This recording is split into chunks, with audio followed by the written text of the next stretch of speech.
Greetings, welcome back to my channel. Today, just feeding the content beast with a bit of a follow-on to my video on do junior developers really understand programming? And I'm going to basically point that question back to myself and say, do I really understand programming languages? And certainly the obvious answer might be that, oh, well, I do have a PhD in computer science. I did do specific study in that area, as well as the work that I did on UML and software engineering. And so, I do get the math and everything behind it. And I've been very fortunate to work with people at the University of Utah that have an excellent background in advanced programming languages and programming language semantics. So I was very fortunate to be able to take advantage of those courses and this coursework.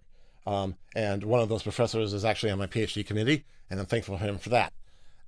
And so, but there's a very good point about, well, that's programming in the abstract, which has its value, but there's programming in the concrete. Well, what about the day-to-day things that developers have to deal with? Do you really understand that? It's all well and good to understand high-level semantics, but programming for a lot of people is much about the day-to-day work of getting out a product or trying to improve something that's internal.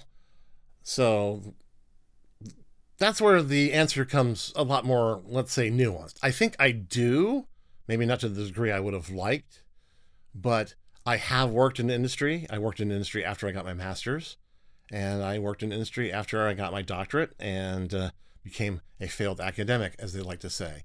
And so I've had plenty of practical experience in the commercial day-to-day operations of programming in various types of environments. That being said, I've never worked for a big tech company whose main product was software. I think that actually gives me a very interesting perspective on it, as I think it's actually more difficult to really advocate for yourself as an engineer or work in an environment in which programming and the programs that you're making are seen much more as cost centers and resources that are costing the company money versus the way that they make revenue.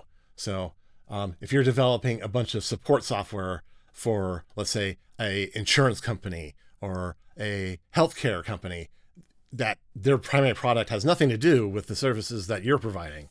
They're just having to do business. You're under a constant amount of pressure to do things cheaper, and the consequences and compromises of working in that environment can be very difficult to deal with. And they are different, though, than would be working for a software company.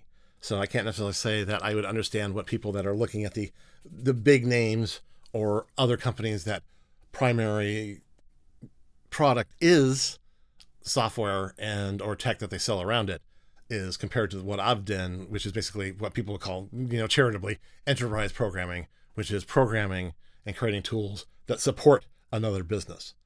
So in that environment, I would say that I struggled quite a bit to basically tolerate the level of chaos and appreciate the difficulties in getting anything done. I was much more of an advocate for rewriting things than doing the day-to-day maintenance that most people wanted to do. And certainly that makes things more difficult. As a senior programmer, you need to be able to kind of navigate those things and still do the work on the day-to-day types of things that get the business going and be more circumspect in what you see needs to be replaced versus shored up versus just dealt with. And I've never really been good about that kind of thing. I see much more of the costs of poor solutions and see them as a liability. And I tend to maybe put a little of the blinders on to the actual value that they're providing, even though the code itself might be more complicated or outdated. One of the main frustrations I've had as a senior developer is working with people that are very entrenched in certain types of solutions. I had very little tolerance for people that only were comfortable with the way we were doing things now and had become so attached to the current projects that it was nigh impossible to get them to do anything different. And frankly, a lot of companies suffer from these kind of boat anchor projects where there's a lot of people that just know how to do one thing, just want to do one thing, have created a solution that may be important enough to the business that's very difficult to replace, but they've essentially ossified into this wall that becomes impossible to do anything to get around or to innovate and do stuff like that.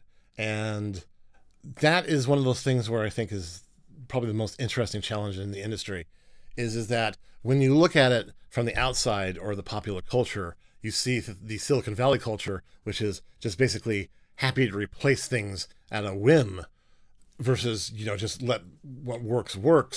And then more of the day-to-day programming jobs that most people do, which is how to deal with these incredibly entrenched silos that are using technology that is really aging, that does need to be replaced, and will become an increasing amount of a burden to that company over time. And how to manage that is really, really complicated. And so, again, due to personal reasons, I'm no longer programming. And I would be one of those people that probably would never be the one that would be the best to really break through those silos and get through the business on those types of things. I would probably be the person that would always be advocating for the newest and best solutions out there and constantly challenging people to rewrite whatever they needed to do.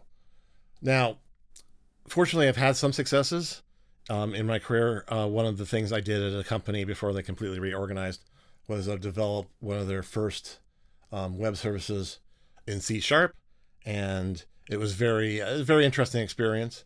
I was able to go to that company after they reorganized. They called me back up and saying, "Oh, hey, we've had this web service in production for 4 or 5 months. We need to do some changes to it. Can you come in and explain it?" And which I did. And I unfortunately was not able to help them very much because at some point along the line, they had lost the credentials that they needed. And I had to tell them to go back to their administrator to get that all set up so that they could get the credentials to put the project back into production. And this was a very straightforward, boring .NET web service. But the fact that it was up in production without a single hitch for 4 or 5 months before anybody really noticed something was something I was actually A, surprised about, and B, kind of affirmed the way I had taken it and some of the excesses I did in terms of unit tests and domain-driven design actually did justify themselves in this case. So I've had success as well as the many, many failures that most of us programmers have. So again, thanks for watching the channel. If you have any comments, please leave them below. Like and subscribe, tell your friends, and keep at it and keep hanging in there. Thanks.